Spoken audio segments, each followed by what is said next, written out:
I never made the reservation to include you in the first place. Did you actually think you'd be eating with us? How presumptuous of you." Catherine's lips curled into a smug smirk, her eyes full of superiority as she looked down at me. I had foolishly allowed myself to get excited about a family dinner at an upscale sushi restaurant. Even though I had experienced this kind of humiliation many times before, today of all days, I chose to ignore reality. I looked up at my husband in disbelief, but my husband avoided my gaze and walked behind his mother as if nothing had happened. Reality hit me mercilessly, as I could no longer ignore the growing coldness in our marriage. The sliding door rattled open, and I could hear the energetic voices of the sushi chefs coming from inside. Those lively voices felt like needles piercing through me. "Do you really think someone like you should be eating in such a fancy restaurant in the first place? Just go home already. It's obvious that you're completely out of place here." I caught a glimpse of my husband's back as he followed his mother inside the restaurant. When did my husband, who once stood up for me even in front of his mother, change so much? I had pretended not to notice as his attitude toward me grew colder little by little. On our wedding day, my husband promised to protect me forever. That promise was now vanishing right before my eyes. Catherine turned her back on me and quickly disappeared inside the restaurant. It was as if my presence had never mattered in the first place. Until now, I believed that enduring everything was the best way to bring our family closer. But in this moment, all that effort turned into profound emptiness. There was no going back. All I could do was stand still as our relationship quietly, but surely, fell apart. As I held back my tears and prepared to leave, a thought struck me. My name is Vicki Stevens, a 35-year-old marketing manager. I used to be an outspoken and cheerful person. At work, I was the go-to person for advice and the backbone of my team. Now I live under the control of my husband's family, emotionally and physically drained. Before we got married, Sean and I promised we would live as just the two of us. But just a few months after the wedding, one sentence from his parents changed everything. "We just renovated this house. It makes sense for you to move in with us." Our opinions weren't even considered. I wanted to push back, but before I had the chance to say anything, Sean said, "I don't want to hurt my parents, Vicky. Let's just live with them." When I saw the look on Sean's face, I couldn't say anything. His eyes held the fear of a child, and it left me speechless. It wasn't until later that I learned about James' past, and the way it played part in his demanding personality. He was a retired sales manager who had constantly clashed with his subordinates. Unable to command respect at work, he found his self-worth by controlling his family, and that need for control was reflected in the home renovations. Their quarters were lavishly redone, while our room remained untouched. That glaring disparity revealed James's dominating nature. Whenever Sean tried to help with chores, James would bark. Men shouldn't do housework. Hearing this, Sean would shrink back like a scolded child. Watching him retreat made me feel guilty, as if the blame was somehow mine, so I took on all the household responsibilities. Sean and I also shouldered all the household expenses. James and Catherine funneled their retirement funds into savings, leaving us to cover utilities, groceries, and everything else. The truth was that Sean wasn't making much money. Definitely not enough to support both of his parents. Adding to his stress, James constantly pressured him, which led to repeated failures on his certification exams. Becoming certified would increase Sean's income, but it was clear that his father was hindering his chances. Because of this, it was up to me to keep working so we could make ends meet. In time, the only place I could find solace was at work. When chatting with my coworkers or mentoring my team, I felt like myself again. But every time I returned home, Catherine's biting remarks and James's booming voice awaited me. Through it all, my parents' words became my lifeline. Never give up, no matter what. I clung to this advice, using it to endure day by day. I wanted to believe that Sean also dreamed of the day we could escape his parents' grasp. I wanted to help him. I wanted us to find a way to break free from James and Catherine's control, and I knew Sean needed a reason to change. One evening, as we sat alone in the living room, I summoned all my courage and brought up counseling. "Sean, I don't think we can keep going on like this. Have you thought about trying counseling?" My voice wavered more than usual. It was a habit of mine when I was bracing for a reaction. Sean looked at me, startled, before quickly averting his gaze.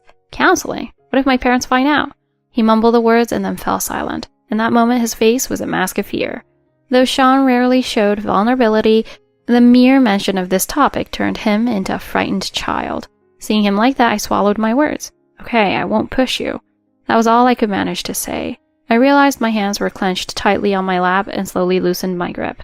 Still, a deep ache spread through my chest. I had noticed James's controlling nature from the beginning of our marriage, but once we moved in with them, his dominance was far worse than I had imagined. It's only natural for family to support each other. James would often say things like this, meddling in every aspect of our lives. He dictated the menu for our meals, the order of chores, and even weighed in on when and where we could go out. His words never carried the tone of a request. Instead, he barked orders as if what he said was the ultimate truth. Beneath his strict demeanor, I could sense traces of his unresolved trauma from being bullied during his corporate career. Whenever James drunkenly recounted how his subordinates had mocked him, Sean and I could only offer polite smiles and nods. That's why the family must respect me. Unable to command respect at work, James sought validation by controlling his family. His need to dominate was especially pronounced when it came to us, his son and daughter-in-law. You two should be the ones paying for the renovations.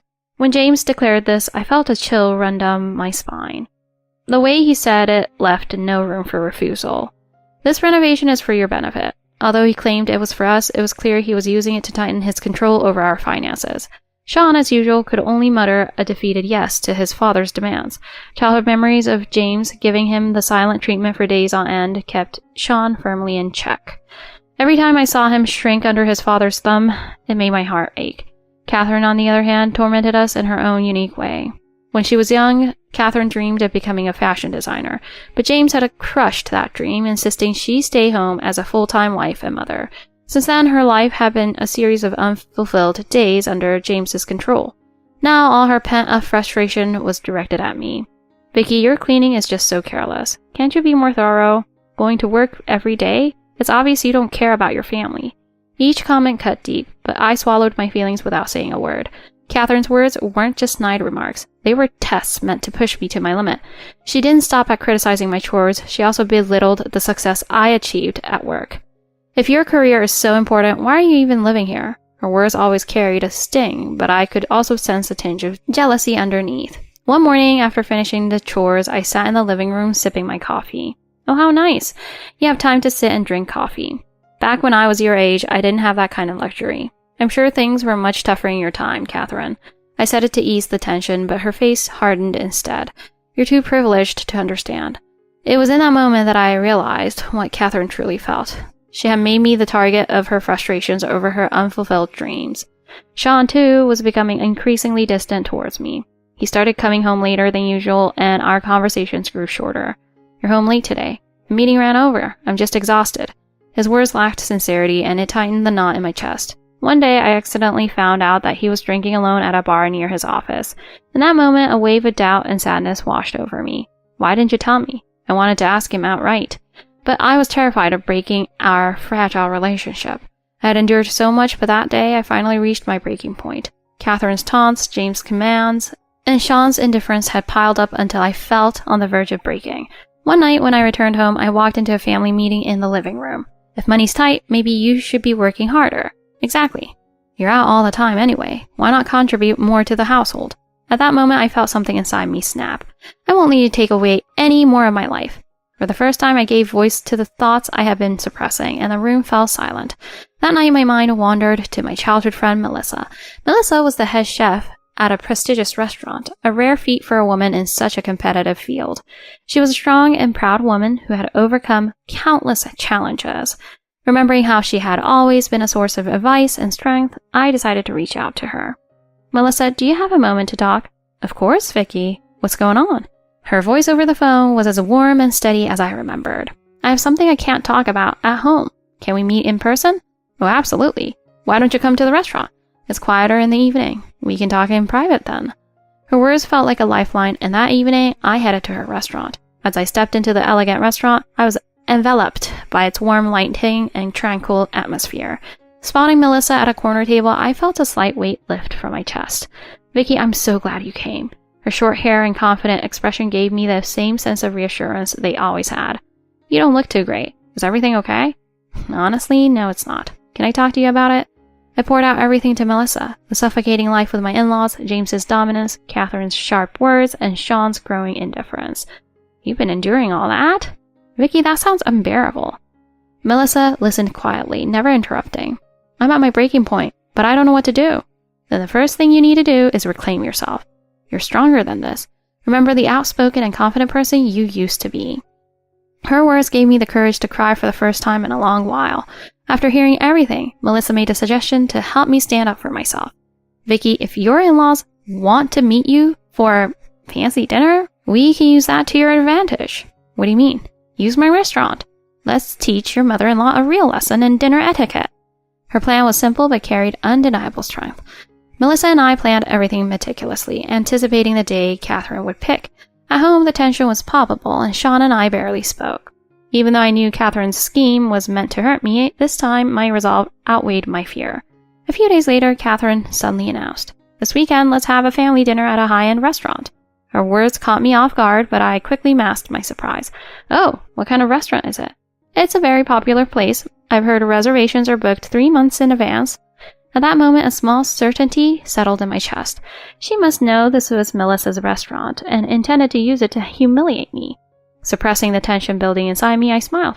"Oh, that sounds wonderful. Thank you, Catherine." Catherine nodded in satisfaction, while Sean avoided meeting my eyes entirely. As the weekend approached, Melissa and I finalized every detail of our plan. "Vicky, just hold your ground that day. I'll handle the rest." Her unwavering confidence helped me slowly regain my own. At home, it was obvious Catherine was plotting something. She frequently whispered to Sean and James, smirking knowingly. Even so, I kept up a facade of calm, pretending not to notice. Finally, the day arrived. The car ride to the restaurant with Catherine, James, and Sean was cloaked in an uneasy tension. Catherine was in high spirits, occasionally casting sly glances in my direction. This restaurant is supposed to be amazing. My friends couldn't stop raving about it. I said nothing, gazing silently out the window. When we arrived, the restaurant's stunning exterior came into view. The sleek signage and understated design spoke to its exclusivity. "So this is the famous restaurant. I'm so excited." There was an air of smugness in her tone. As we stood at the entrance, she delivered a bombshell. "Oh, by the way, I only made reservations for the 3 of us. I hope you weren't planning to eat with us." Her words nearly stole my breath, but I kept my expression neutral. "Oh, that's fine. There's actually a special room reserved for me." Catherine's smug smile froze in an instant. "A special room?" "Yes, the head chef here is an old friend of mine." At my words, the color drained from Catherine's face. James stared at me in shock, while Sean looked visibly shaken. The staff greeted me warmly and escorted me to the private room, leaving my in-laws behind. The spacious private room was adorned with soft lighting and refined decor. Moments later, Melissa appeared. "Did everything go smoothly?" "Yes, it's off to a perfect start." From the private room, I could see Catherine and James looking restless, speaking in hushed but animated tones. "Do you think she really knows the head chef here?" "There's no way. She must be bluffing." Their glances kept darting toward me, their expressions betraying a mix of doubt and unease. They're completely rattled. It's funny to see them scrambling like this after being so arrogant this whole time. Melissa smiled as she skillfully prepared sushi with precision and grace. A staff member approached Catherine's table after some commotion. "Is there something I can assist you with?" "Well, I was just curious about the private room. What's her connection here?" "The lady in the private room is a guest of our head chef. She's a very special patron." At those words, Catherine's face turned even paler. "Enough. Focus on your meal and stop embarrassing us." But their unease was palpable, and the tension hung heavily over their table.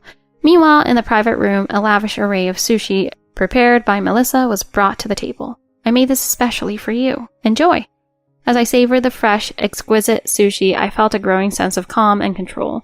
"Thank you for creating such a wonderful experience for me." "You deserve every bit of this, Vicky." Melissa's words warmed my heart, and I smiled genuinely. After finishing my meal, I left the private room and walked toward Catherine's table. Catherine's face shifted into a mixture of surprise and confusion when she saw me approaching. "Oh, weren't you enjoying yourself in the private room?" "Of course. Thanks to Melissa, I had a truly wonderful time." At that moment, Catherine's eyes widened in shock. "So you really do know her?" "That's right. So I suggest you mind your behavior. It reflects on my friend's reputation." Catherine's expression tightened, and James crossed his arms, remaining silent. At that moment, Melissa approached the table. "Vicky, is everything all right? Is there an issue here?" Melissa's firm tone heightened the tension even further. "No, Melissa, I was just saying hello." Catherine, overwhelmed by Melissa's commanding presence, was at a loss for words. Desperate to salvage her dignity, Catherine made a feeble attempt to save face. "Oh, we're also enjoying our meal here. Thank you for having us." "I'm glad to hear that. However, Vicky has had a long-standing special connection with us, which is why she was welcomed into the private room." Catherine's face grew paler, and James cleared his throat in a clumsy attempt to smooth things over. Despite Catherine's attempts to save face, the tension in the air only grew thicker. "By the way, I must say, Vicky's family has always been a great support to us. Vicky herself holds a special place in my heart. Melissa's words prompted Catherine to respond instinctively. Well, isn't it wonderful to receive such special treatment? Maybe you could share some of that privilege with us. Of course, we treat all our guests equally, though I must admit, the impression a guest leaves does depend heavily on their behavior.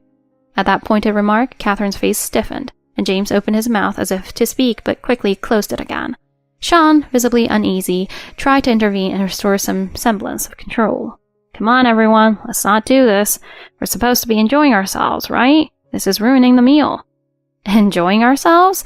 Sean, do you really think that's what this is? My calm but cutting tone froze him in his tracks. I've endured everything for you and your family. I've carried the burden of housework, bills, and every responsibility. What have you done for me? Sean's eyes darted around, as if searching for an answer. I've been trying too. You don't understand. It's not that simple to stand up to my parents. That's no excuse, and I'm done listening to excuses. At my words, Sean slumped his shoulders and fell silent. At that moment, a staff member approached James. Excuse me, sir. Regarding the payment, your credit card was declined. Do you have another card you'd like to use? James's face turned bright red and the room felt even quieter. What? That's impossible. Try this one. He handed over another card, but the staff shook their head again. I'm sorry, but this card was also declined. Catherine began rummaging through her bag, visibly panicked. Wait, I'll handle it. That won't be necessary. Vicky's portion has already been taken care of, as she is our special guest. Melissa's statement left both James and Catherine visibly deflated. I stood tall, facing James, Catherine, and Sean. I've had enough. I'm done with your control and lies. It ends today. I've already prepared the divorce papers. I no longer wish to be a part of your lives any longer. Sean's eyes widened and Catherine opened her mouth to speak, but I raised a hand to silence her. I won't let you take another second of my life. I'm reclaiming my own happiness. With those final words, I returned to the private room and left the restaurant with Melissa. A few months after this incident, I started a new chapter of my life, living alone in a cozy apartment. In the sunlight streaming through my living room, I felt truly at peace for the first time in years. This is what true freedom feels like. At work, I regained the trust of my colleagues and found joy in collaborating with them once more. My bond with Melissa grew even stronger, and her support had made me resilient. Vicky, now's your time to live your life to the fullest. I had taken the first steps towards a brighter future and reclaimed myself. Months passed and I had fully settled into my new life. My apartment was small, but the decor, chosen entirely by me, brought me comfort and joy. The kitchen held my favorite mugs, and the living room was adorned with a plush rug that I loved. Every morning, the aroma of freshly brewed coffee and the gentle sunlight streaming down the windows enveloped me. This is my life, one I chose for myself. That thought filled me with strength. I had also embarked on new challenges at work. As the leader of the marketing team, I found my work more fulfilling than ever. My colleagues respected me, and my proposals for new projects were being approved one after another. One day, my boss called me into his office. Vicky, your work has been outstanding. The success of this project is thanks to your leadership. His words warmed my heart, and for the first time, I felt truly proud of myself. Outside of work, I found time to enjoy new hobbies and reconnect with friends. Melissa and I met regularly at her restaurant, where savoring her expertly crafted sushi became our tradition. How about trying something different next time? I've got some new creations for you. That sounds amazing. I can't wait. I also started attending painting classes, finding joy in expressing my emotions on canvas. Each brush stroke felt like a release, a way to free my spirit. One day at my painting class, I met someone new. His name was Jason, a warm, smiling man learning landscape painting in the same class. Your painting is so expressive. I can really feel the emotions coming through. Thank you. I'm still a beginner, but I really enjoy it. Talking to Jason felt easy, and before I knew it, I was smiling more. Through my interactions with him, I began discovering a new sense of trust and comfort. One day I found myself reflecting on the past. The days with Sean, the suffocating control of his parents, and the moment of liberation at the high-end restaurant. All of it had been painful, but now I could see how those experiences had made me stronger. Never again will I let anyone take my life away from me. With that, I promised in my heart, I continued moving forward into the future. My life was finally mine. Every day I felt the joy of choosing freely, loving freely, and living freely. And that was the most precious gift of all.